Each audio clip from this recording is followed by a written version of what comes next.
നമസ്കാരം, ഋഷിപ്രോക്തം ചാനലിലേക്ക് ഏവർക്കും ഹൃദ്യമായ സ്വാഗതം.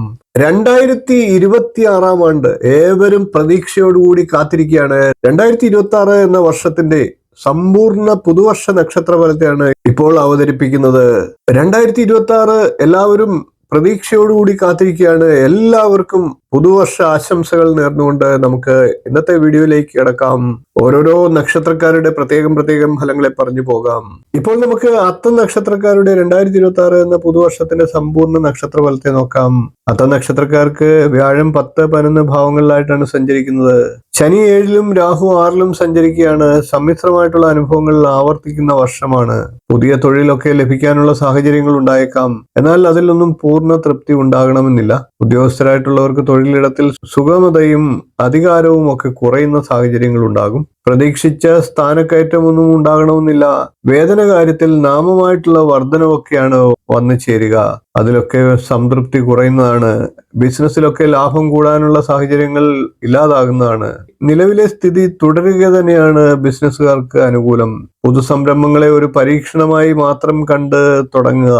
7ലെ ശനിയാൽ അന്യദേശത്ത് ജോലിക്കോ പഠിപ്പിനോ ഒക്കെ പോകാനുള്ള അവസരങ്ങൾ ഉണ്ടായേക്കാം. പാർട്ട്ണർഷിപ്പ് ബിസിനസ്സിൽ മടുപ്പുണ്ടാകുന്ന സാഹചര്യങ്ങളും ഉണ്ടാകും. അങ്ങനെയുള്ള കാര്യങ്ങളിലൊക്കെ കരുതൽ എടുക്കേണ്ടതാണ്.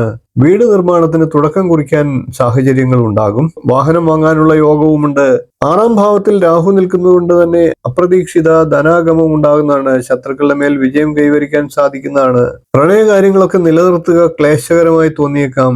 ദാമ്പത്യ ജീവിതത്തിലും അത്തം നക്ഷത്രക്കാർക്ക് ചില അലോസരങ്ങൾ ഉണ്ടായേക്കാം. അത്തം നക്ഷത്രക്കാരെ സംബന്ധിച്ച് വർഷത്തിന്റെ ആദ്യ പകുതിയിൽ രോഗശാന്തിക്കും ധനലാഭത്തിനും വീട്, വാഹനം എന്നിവ ലഭിക്കുന്നതിനും ഒക്കെ സാഹചര്യങ്ങൾ ഉണ്ടാകാം. വർഷത്തിന്റെ 2ാം പകുതിക്ക് ശേഷം സന്താന ഭാഗ്യം ആഗ്രഹിക്കുന്ന അത്തം നക്ഷത്രക്കാർക്ക് കൂടുതൽ ഗുണാനുഭവങ്ങൾ ഉണ്ടാകുന്നതാണ്. കൂടാതെ വിദ്യാർത്ഥികളായിട്ടുള്ള അത്തം നക്ഷത്രക്കാർക്കും വർഷത്തിന്റെ 2ാം പകുതി കൂടുതൽ ഗുണപ്രദമാണ്. വിവാഹ കാര്യങ്ങൾക്കും അനുകൂല സമയമാണ്. ഇനി നമുക്ക് അത്തം നക്ഷത്രക്കാരുടെ ദശാകാലത്തെ ഒന്ന് ചിന്തിക്കാം. അത്തം നക്ഷത്രക്കാർ ജനിക്കുന്നത് ചന്ദ്രദശയിലാണ്. ഏകദേശം 5 വയസ്സ് വരെ ചന്ദ്രദശ എന്ന് കൂട്ടാം. അങ്ങനെ വരുമ്പോൾ ഏകദേശം 12 വയസ്സ് വരെ ചൊവ്വാദശയും, 30 വയസ്സ് വരെ രാഹുർദശയും, 46 വയസ്സ് വരെ വ്യാഴദശയും, 65 വയസ്സ് വരെ ശനിദശയും, 82 വയസ്സ് വരെ ബുധദശയുമാണ്.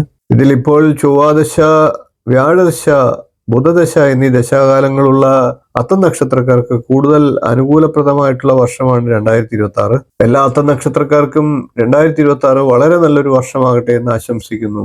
വീഡിയോ ഇഷ്ടപ്പെട്ടുവെങ്കിൽ ഒന്ന് ലൈക്ക് ചെയ്യുക, ഷെയർ ചെയ്യുക, ചാനൽ ഒന്ന് സബ്സ്ക്രൈബ് ചെയ്യുക, നിങ്ങളുടെ അഭിപ്രായം കമന്റായിട്ട് അറിയിക്കുക. ജ്യോതിഷം തുടങ്ങിയ എല്ലാ ഭാരതീയ ശാസ്ത്രങ്ങൾ സംബന്ധിച്ചുള്ള വിഷയങ്ങളുമായി നമുക്ക് വീണ്ടും കാണാം. നന്ദി, നമസ്കാരം, ശുഭദിനം.